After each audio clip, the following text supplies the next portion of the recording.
Et bonjour à toutes et à tous, je vous retrouve aujourd'hui pour une nouvelle vidéo où je vais vous parler de l'ASAC 3 de Technolac et on va venir se poser la question de savoir si c'est l'extension de trop. Alors tout d'abord, je vous remercie pour l'accueil que vous avez réservé au premier épisode, ça fait vraiment super plaisir. Alors du coup, dans cette vidéo, je me base sur le compte-rendu de la réunion du 10 juin 2022 qui a été pilotée par Chambéry Grand Lac Économie et qui va être le maître d'ouvrage entre guillemets de ce projet. Alors le projet, comme vous pouvez le voir, c'est la partie rosée qui est juste là. Vous voyez ma souris normalement.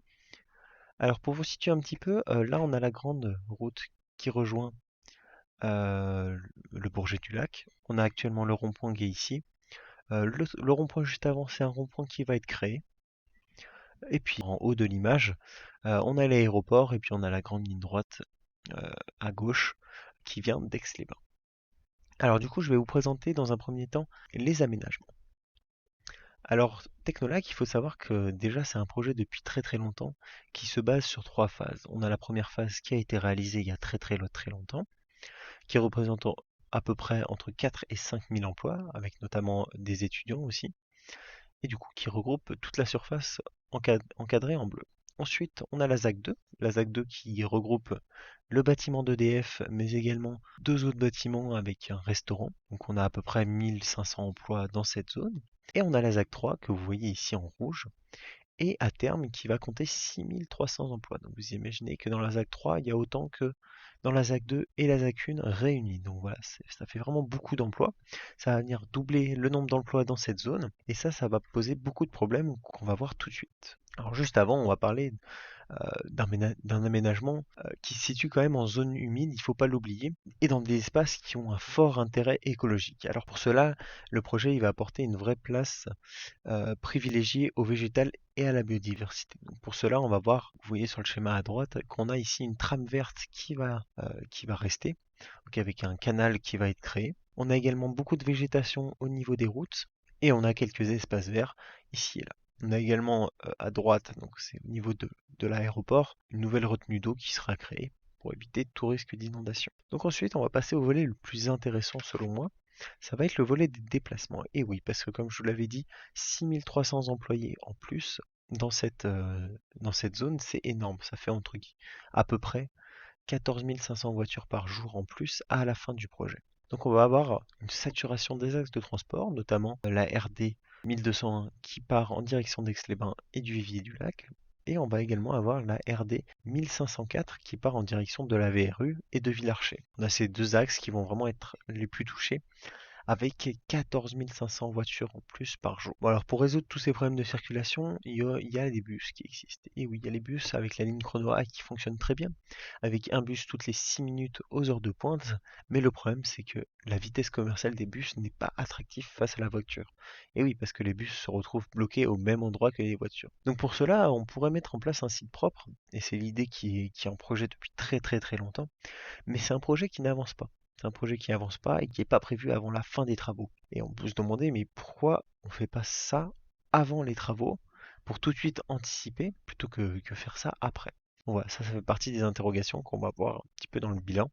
Et c'est pour ça qu'on se pose la question, est-ce que c'est l'extension de trop? Est-ce qu'on fait pas les choses un petit peu à l'envers? Ensuite, on va passer à la ZAC 3, donc la ZAC 3 qui viendrait se construire en trois phases. Donc on a la phase 1, donc avec un calendrier initial qui se déroulerait de 2018 à 2023. Mais du coup, avec le Covid, avec les recours qu'il y a eu, le projet prend plus de temps que prévu. Mais voilà, en gros, dans cette ZAC 3, on aurait trois phases et trois phases de 5 ans. Donc si les travaux venaient à commencer en 2024, ça ferait du coup jusqu'en 2040 le projet fini. En juin 2022, on a la mise en place d'un schéma directeur pour encadrer les futurs aménagements. Et ça, vous allez le voir, c'est très important. On va le voir sur les diapos juste après.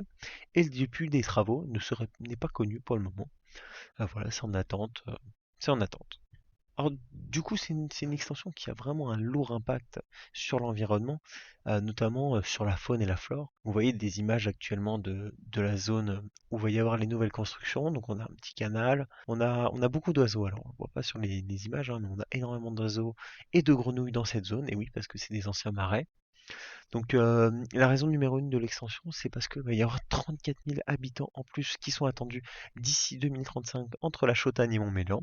donc qui regroupe Grand Lac, Grand Chambéry et Cœur de Savoie. Et donc les impacts de cette extension, ce serait la destruction des paysages, en particulier, comme je l'avais dit, la destruction d'un écosystème qui se situe ici en zone humide. Et on a également le volet du trafic routier qui viendrait tout de suite augmenter la pollution de l'air dans cette zone. Et en plus de ça, ça viendrait impacter le cadre de vie des gens qui habitent autour, donc avec le Bourget du lac, et le cadre de vie global du technopole qui viendrait éventuellement un peu moins attractif du fait qu'il y ait énormément de bouchons dans cette zone.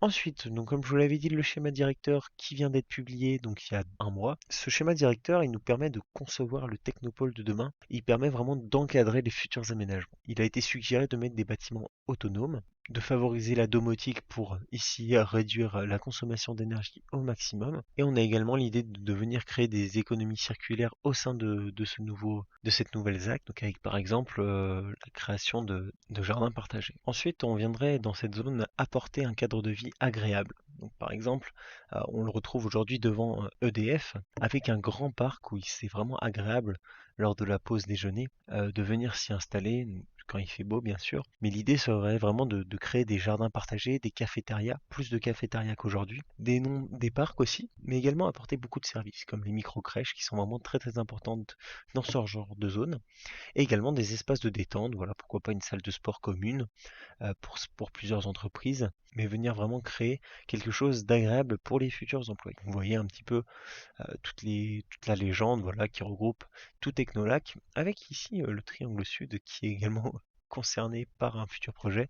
Je vous en parlerai promis dans 2 semaines. Donc on va tout de suite passer au bilan de la ZAC 3 de Technolac. Donc c'est un projet vraiment très très important pour le développement de la vallée de Chambéry.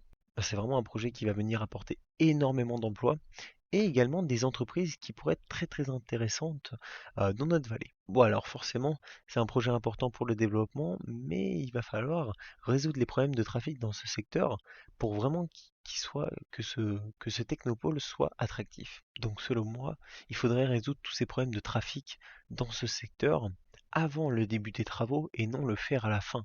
Je parle notamment du site propre pour les bus, mais également, pourquoi pas, des bretelles au niveau des giratoires qui permet, quand on tourne à droite, de ne pas avoir besoin de s'insérer dans le giratoire.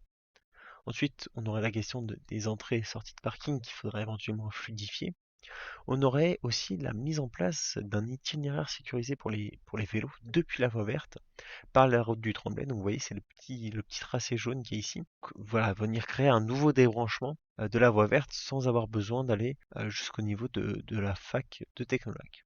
Bon, pour finir, il faudrait forcément créer un technoparc verdoyant. Donc en gardant le couloir de biodiversité qu'on voyait bien sur les images précédentes, ce serait vraiment très très important pour le cadre de vie, mais également pour la biodiversité. Voilà, c'est un double enjeu pour le cadre de vie pour les humains et la biodiversité pour les animaux et également les végétaux. Et ensuite, pourquoi pas pacifier les voiries au sein de Technolac qui pourrait permettre une meilleure insertion au niveau des giratoires, puis également de rendre le cadre de vie plus agréable. Bon, en tout cas, j'espère que cette vidéo présentation vous a plu. N'hésitez pas à donner votre avis en commentaire. J'ai cité mes sources ici. Donc, on a Savoie Technolac, on a Chambéry Grand Lac Économie, on a l'Adréal Aura et on a savoigouv.fr. Et ben, merci beaucoup de m'avoir écouté jusqu'au bout. On se retrouve dans une semaine pour parler du vivier du lac. Allez, bye bye!